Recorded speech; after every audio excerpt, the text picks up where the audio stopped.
As 2015 draws to a close, UN Secretary-General Ban Ki-moon summed up the pivotal year in which the organisation marked its 70th anniversary. At a year-end press conference, the Secretary-General highlighted landmark steps taken to advance sustainable development, climate action, conflict resolution and the provision of humanitarian assistance. The Paris Agreement on climate change is a sign of hope in troubled times.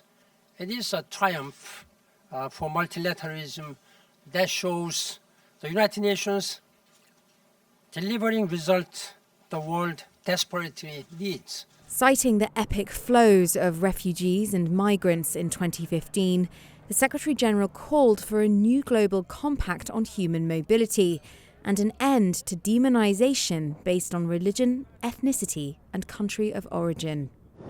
He also called for increased attention to humanitarian funding, conflict prevention and resolution, and human rights violations.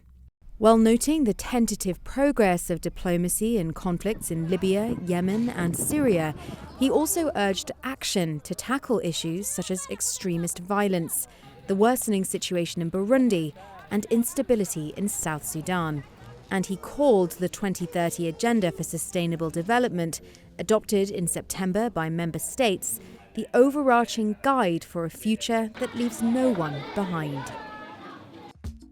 This week saw the beginning of UN-sponsored peace talks aimed at finding a solution to the conflict in Yemen.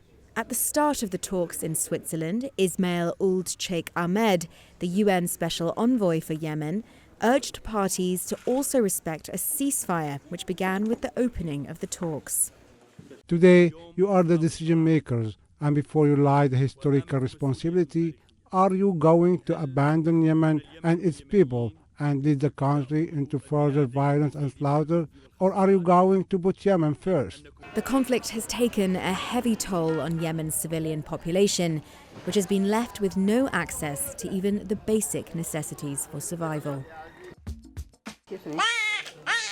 Every 2 seconds, a baby is born into a conflict zone. More than 16 million babies were born into conflict areas in 2015. That's 1 in 8 of all births worldwide.